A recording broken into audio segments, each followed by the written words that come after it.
Welcome back. Today I am going to explain episodes 14 and 15 of the daily life of the Immortal King. Be ready for some spoilers are ahead. Episode 14 of the daily life of the Immortal King kicks us back to the strategy session from episode 12 where Sun Rong shares the plan. Then we zip to Isabel setting her spell to watch over Wang Ling as School 60 captures the Altar of Fire. Isabel realizes several altars are now in danger as School 60 suddenly leads 4-1. Wang Ling quietly separates from Froggy, who takes a human form, then snags the undefended altar of wood. As Isabel tries to figure it out, she receives a big old smacker from Froggy, much to her horror. He turned her detection talent on her as he's not actually human. Guo Hua heads toward Chen Kao, while Sun Rong races to meet Wang Ling. Even though they have more altars presently, they're still behind School 59 by 11% as they near the finish. While all this is happening, Wang Ling's dad, still in the control room with the teachers, wonders how Wang Ling is doing. Till now, Wang Ling had been pushing things like competitiveness, belonging, friendship, and the light to the back of his mind, seeing every feeling as he'd been taught, as a matter of scale, presumably compared to his responsibility. And here it comes, until he met Sun Rong. And then, the guys. Guo Hua reaches the altar of metal to discover a beat-up, tied-up Chen Kao. Elsewhere, Froggy clues in that Wang Ling is reaching his talisman-free limit and scrambles off. At the altar of earth, still thinking, Wang Ling prepares to sink his sword but is suddenly overcome with emotion, recalling everything that's happened since he started at School 60. Even his sword spirit, still at a distance in the school building, notices the fluctuation. As the countdown begins, he continues to ponder, sending his heart into a flurry. Just as he hesitates, about to let go of the sword and lose the altar, Sun Rong shows up and steadies him. Now 60 has 5 altars to 0. But what's more important, Wang Ling realizes that Sun Rong can calm his heart.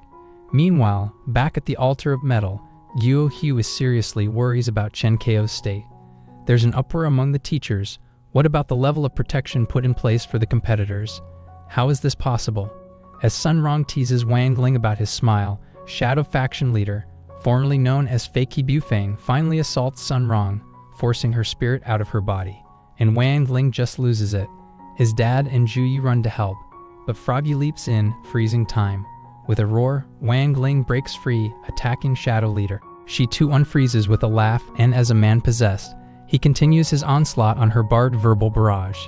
Finally regaining his senses, Wang Ling grasps that he isn't able to save Sun Rong. Her soul had been torn away, so she's alive but only in this frozen state. Man's best friend Froggy offers some potential solutions, but none are great options. Wang Ling chooses to start the world over. For the 5th time. Episode 15 of the daily life of the Immortal King tosses us straight into Wang Ling's first 4 restarts, and then to the 5th, where we left off. But Wang Ling's restarting the world can't bring a person back to life. He quickly realizes his mistake, not stopping Shadow Faction leader sooner. Even though Froggy's time freeze has given them a bit of time to think of a new solution, Wang Ling is frustrated at his lack of ability. Froggy explains how time manipulation works, but to get the desired result it would take a good deal of power. Enter Wang Ling. Hang on, reversing time is against the law of nature. With a good deal of warning, Wang Ling decides that any penalty couldn't be worse than losing Sun Rong, so Froggy gives his support, once again merging. Wang Ling was faced with his hopeless inability to reset the world and save Sun Rong. Time reverses back to the first day at School 60 when Wang Ling is beset by upperclassmen bullies. This time Chen Kao and Guo Hua dive to the rescue. He offers them 10 yuan as safe money, but he's just as confused as they are as to why he's offering it. In class, Wang Ling reacts to a girl who seems familiar, but it's someone else. After school, he impulsively chases a limo but finds Tang Jing's and Isabel inside. His house is the same, but the vibe is different. All in all, his new life is pretty good, but it's not the same. It's a different world. In fact, the combination of Froggy's time bend and Wang Ling's space adjustment converged to make a whole new world, rather than manipulate the previous one. Now the new world is absorbing things from the old one, destroying what was left behind. Meanwhile, in the underworld, the newly crowned leader ponders what to do with the sudden arrival of Sun Rong. Discovering that she's the ancestor of her own master, there's a moment of panic.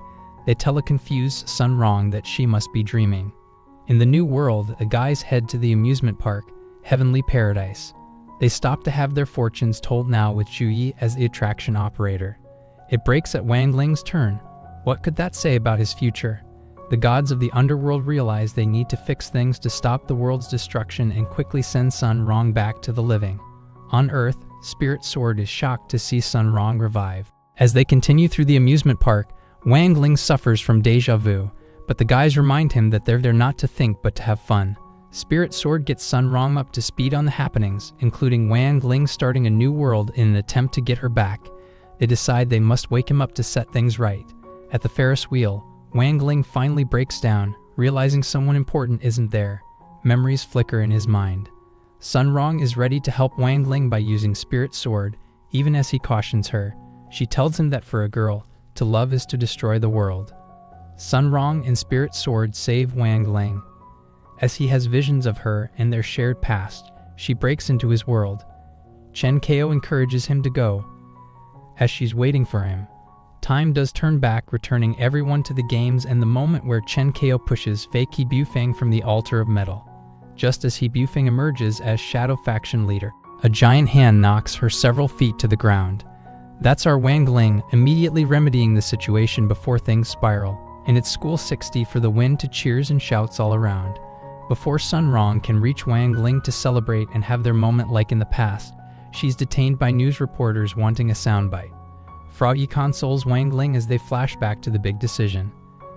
At that moment, after everything they'd done so far, they still needed to make a choice in order to save the old world.